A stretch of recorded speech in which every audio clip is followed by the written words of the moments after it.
Thank you very much, Colin, and the rest of the Tree Organizing Committee for inviting me out here. It's a great pleasure to be here to read in Ottawa. I have read here, as David pointed out, from time to time in a series that is renowned across the country for its encouragement for the development of young writers and for hosting people who've been writing for a while just to see how things are. So my pleasure to share with you this book on not losing my father's ashes in the flood. As Colin said, and as the book implies, the Alberta flood of 2013 is a major, both disruptive and organizing force in the book. A couple of other things that are threaded through it. I started writing this book 11 years ago, thinking that I would actually start reflecting on the various kinds of poetry that had been significant to me, either as a writer or a reader or a thinker about the art. Hero of the Play, the book of poems about hockey, centers on different players or events from the 1990 to 1994 season, and I thought, okay, I'll just throw different types of poems up there and riff on what those were. So that's one theme. It doesn't exhaust the whole book, but I'll read a couple of those as well. And then the third element is my father, who is the person who taught me most about how to love the poem, because he and I would memorize poems together and recite them back and forth. My father died of the third most popular form of dementia, vascular dementia, which they didn't really have a diagnosis of when he first started to suffer it. So he went through different diagnoses. But because of the nature of the dementia that he had, he lived much longer than he would have had he had a different kind. So where we thought he was going to die about 8 or 9 years ago, he lasted several years after that, and they were some of the richest times between him and I in our lives. So the last years of my father's life and his death are also in the book.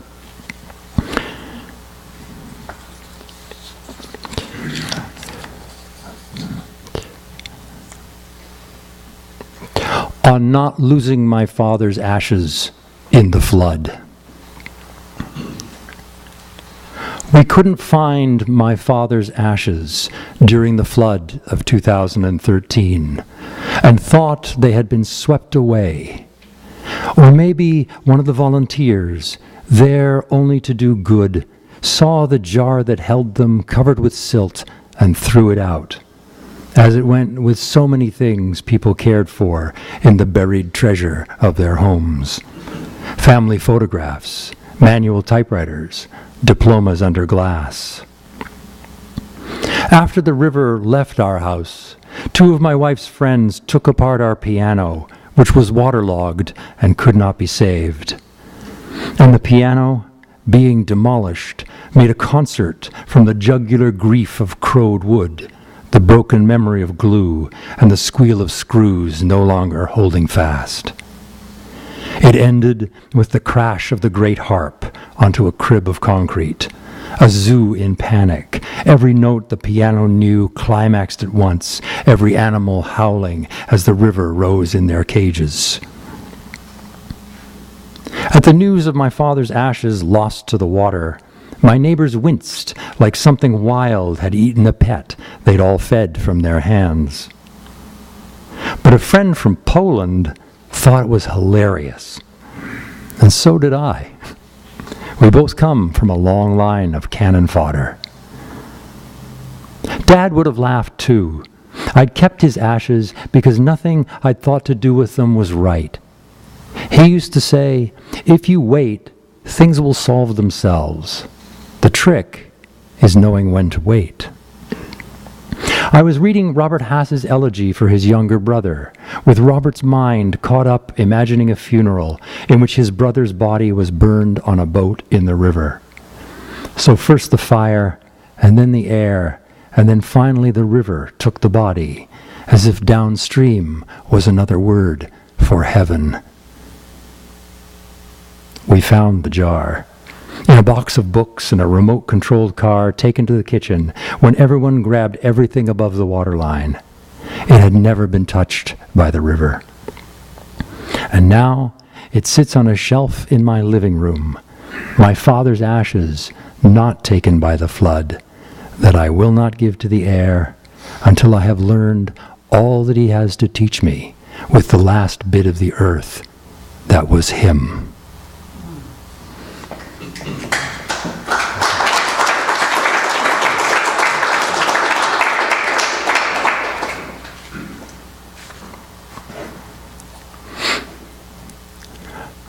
A poem in the arms of Tyrannosaurus Rex. I was a boy when the dinosaurs dragged their deadweight tails through the museums of knowledge, so suffocating their mass, the marvel of it was they lived at all. But by the time I got to university, they had evolved. Those tails rose from the mud and stuck straight out like yardarms, and they did a yardarm's work. The old monsters leapt up and raced, sleek Olympians. Out with the Frankensteinian shuffle and moan, in with hot-footing it after a jeep and roaring like three tenors into an oil drum. And now that I am the age of my students' fathers, the terrible lizards have clothed themselves in brilliant feathers, them and all their descendants who hatch from the symbols of birth and grow singing into the symbols of freedom. Everything changes, even extinction. But through it all, a constant. The tiny arms of Tyrannosaurus Rex. Everybody loves those arms. Part puzzle, part mystery, part joke. Hands that reach neither mouth nor prey. Ridiculous limbs that interrupt the symmetry of an otherwise streamlined aesthetic, like the penis of a naked man in profile. Someday, check out the skeleton of a whale. There are leg bones there, tucked in the flesh, like bits of shrapnel no one bothered to remove. A fact you know, but never use in conversation. What if those Tyrannosaurus arms never showed, but stayed, creased upon themselves, remembering the time when the rest of the body wasn't so pure and efficient that it could strike with a neck like a bullwhip, crush and pound with trip-hammer legs, and lay open a triceratops with its jackknife jaws alone? What if, inside that chest, the tyrant king folded his secret hands in vestigial prayer? What would we have to laugh at then? How else could we make the terrifying monarch of life into a caricature of us, who have lived so briefly where he reigned so long? Thank you.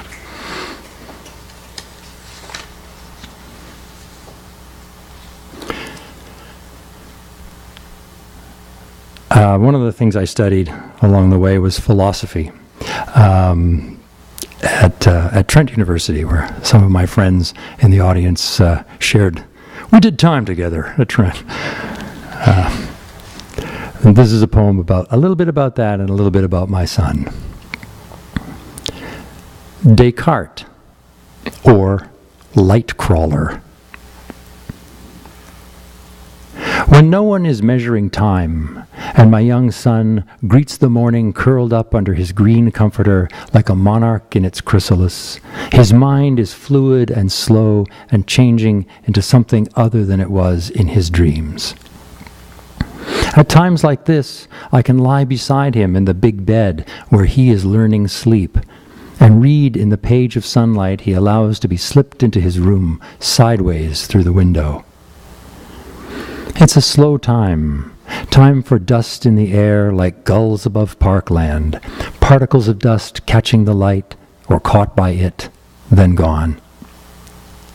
It's the time of day he wrote his first poem, pushing his mother away from the door saying, Don't come in, and writing, light crawler. I woke up facing the curtains and saw the light crawling out from the curtain, then pounce and kill the darkness. He showed us the poem in crayon on a notepad and warned us, don't expect any more. We didn't protest. Morning is no time for such promises. My back slips into the gravity at the surface of his mattress, the way a stack of cards brushed aside makes a little ramp on the table, a curve composed of straight lines, and that's its beauty. I am reminded that the famous Descartes discovered the axis between X and Y while watching the sunlight mark its progress in horizons of light it drew where his walls met. I can see him lying in bed while the numbers fell from the air, and the monks outside his door waited for the notoriously late sleeper to stop shining and rise. Now I have reason for this knowledge, and a home for it. Almost everything we have comes from dreams brought over the edge of an open eye into the waking day. My son rolls under the duvet, and I talk to him in the voices of his stuffed toys. They know their planet. A giant lives beneath the ground. Thank you.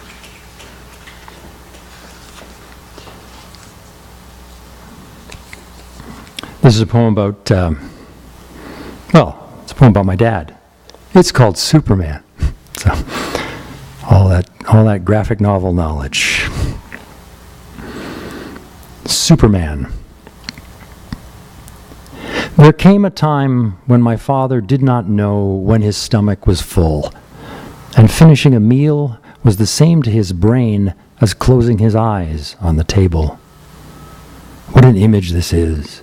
My commanding father, whose finger once imitated the thump of a bullet striking my chest, so I might be educated in the way power makes a hammer from a nail. Raiding the fridge in the middle of the day, like he was a teen or toddler, and growing all over again the body of his youth. And ahead of him, again in olive green, the soldier waits to dress the limbs and untamed temper of his father's laboring days. The soldier who will perfect the man's betrayal by his industrial king. I'm drawing Superman over and over, trying to get that beautiful linear face just right, like it is in the comics. A few lines that bless with an uncle's wink to a nephew in the know, and then go grim to reap what a villain sows with his indulgences. I want it all back. Here is a picture of my father at 28 at his brother's wedding. Look at that face. See the anatomical plane of his cheek, clean and without a sign of anything but future in the wingspan of his smile. I am not yet born. The war is over. The home planet is dust. I cannot get it right. They say what needs to be done is clear out the fridge so Dad can't overeat, feeding a need that nothing will. What an image it is. My dad opening and reopening the Arctic door of his insatiable want. It befits an agony from myth. I cannot explain it to him. His body has wrested the mind's knowledge of the body from the mind, and it has taken even his power to understand that. He rages at an empty box, an unfillable thought consuming him. This is my father in his solitude. This is my Superman.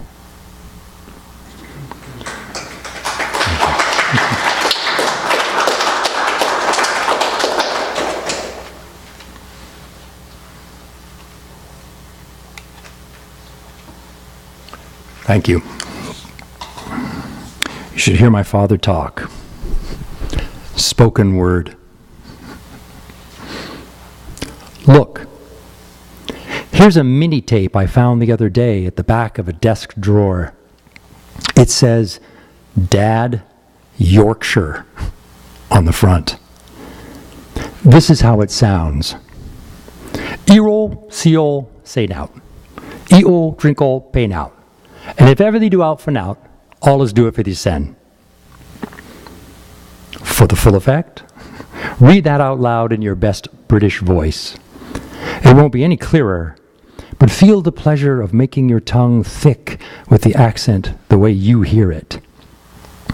This is the English that the written word erases, as it was meant to erase everything dialect that stands in the way of the legal language of government that works in paper and whispers to turn a nation into a state. I can hear him now, my dad, Erol for hear all. And if ever thee do out for nought, and if ever you do anything for nothing, allus do it for thee sen. Always do it for yourself. I no longer own the technology to play the tape, and even if I did, it's no doubt decayed on the spool, the way all those tapes have decayed, betraying every voice we caught mid-air with a magnet and promised we'd keep alive forever. I'm not sure he ever believed in what he told me was the unofficial motto of the Yorkshireman, particularly the part about doing things only for yourself. Dad did a lot of things for other people, and not just going off to war the way he did. Much more. And yet, when I think of him saying something he really meant, it was, you can only teach people to be ungrateful.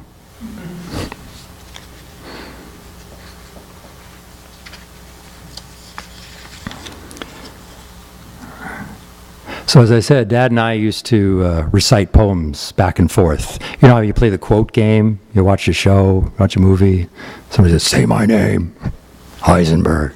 And then somebody goes, damn right. Right? So, you know, that exchange, you suddenly re-enter the movie or the show with that exchange of words. And Dad and I did that with the poems that he had learned as a young man in school in England. That was it. Memorizing poetry was a part of becoming a citizen. And Dad carried those poems with him all the way through the war. And in many ways, that game, that back and forth was some of our most profound conversation. And it was a conversation that persisted right up to his deathbed. Even though vascular dementia had robbed him of short-term memory, the longer-term things, the poems, they stayed with him. So this is there. With the dying of the light, I recited to him, now as I was young and easy, and in the cough-afflicted wheeze that was left of my father's voice, he answered, under the apple boughs. And so it went between us, in the days I waited for him to recover, the way hope pillows its sails with nothing, or falter, fade, and pass away. You haven't heard, time held me green and dying, though I sang in my chains like the sea, until you've heard it from the wizened mouth of a man in the not knowing when before his death. This is the reply to the poet who longs for the old man to rage at the night and heed his child's plea, don't go. My father's was the soft song of sickened lungs, lips that lost the taste for even one more swallow, while I waited with him in the light that faded as it drew close. I saw him from the doorway, silent as a mummy, his hands locked into each other like power shovels, tipped into the posture of the day's last work, the crew gone home for the night. Once he waved, after days of Shakespeare and Dickens, the anthem of literature he had been taught to love as his country itself, and through which he spoke best the savage and gentle contradictions of his art. I'd said, I love you. And he'd said, I love you too, without the artifice of poetry. And he waved when I moved from the bed, the way a boat, pushed by a hand gone still on the dock, carries yet its force across the water. It is here now, what that hand held when it held itself up. The lull before the poem begins. The surrender when it's done.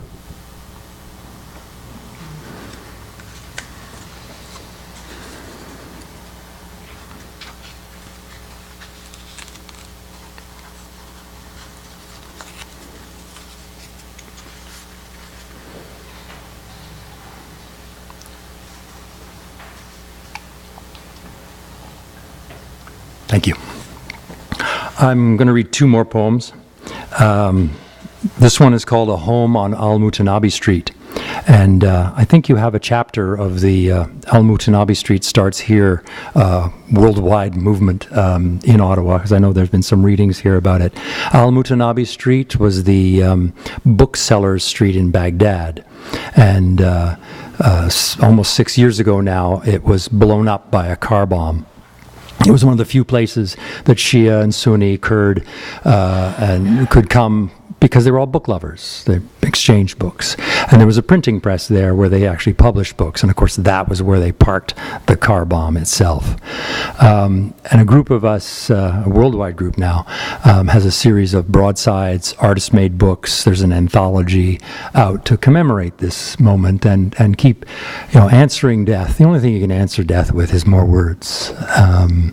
So this movement is here, and this is my poem. There's a broadside of this translated. One side is English, the other is translated into Arabic.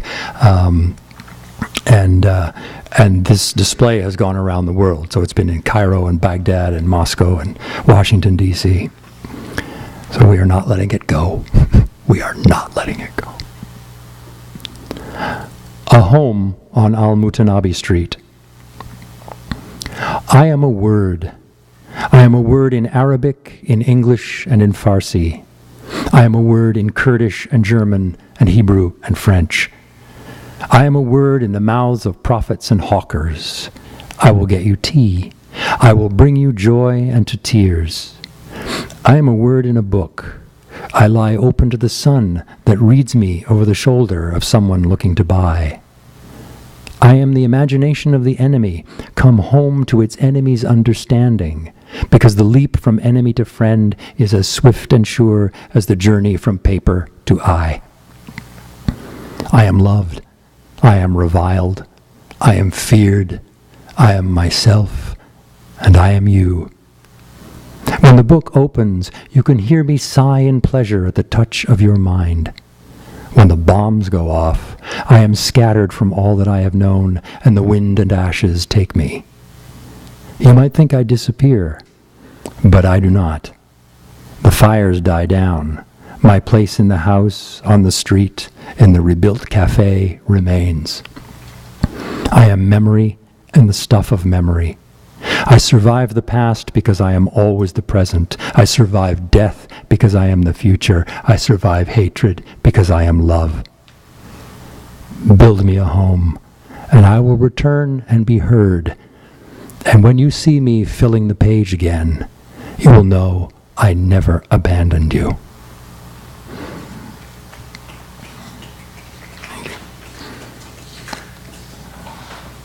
And I'm going to conclude and thank you all for coming. It's been a lovely evening from start to end.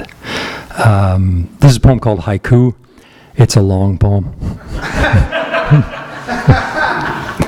It has a few haikus in it. I'll just do this. Haiku. I have never been adept at haiku, but I keep returning to this one. It would be easy to dismiss my frustration with a joke. It demands haiku. Be within chrysanthemum. Damn, I got nothing. But that quits the moment, and the moment is too much a moment to quit.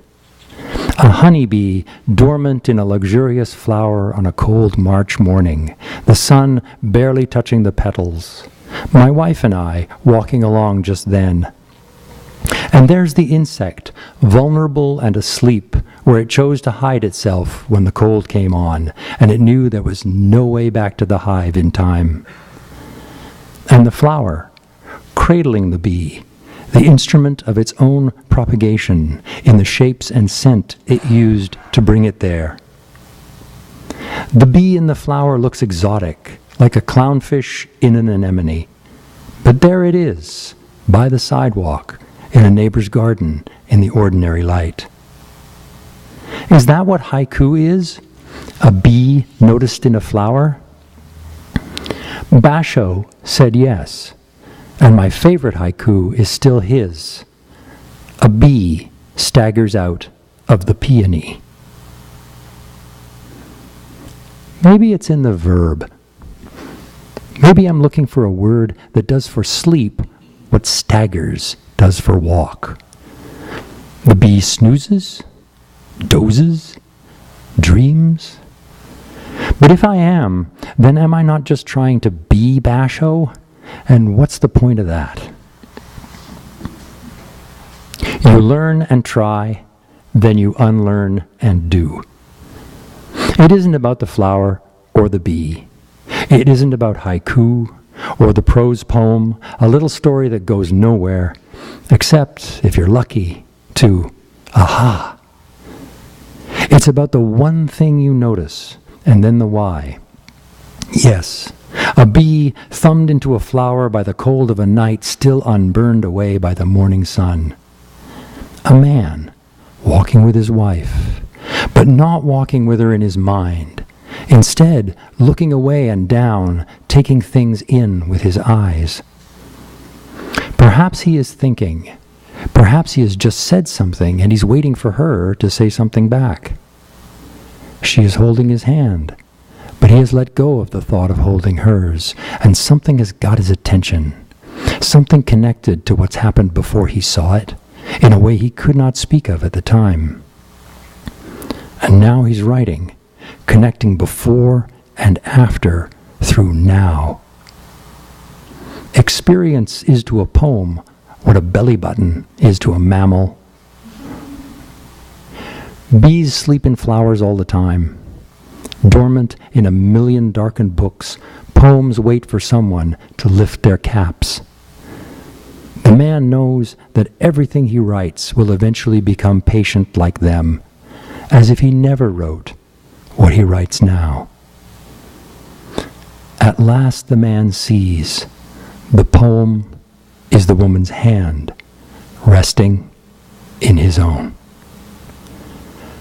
Thank you very much, everyone. Thank you.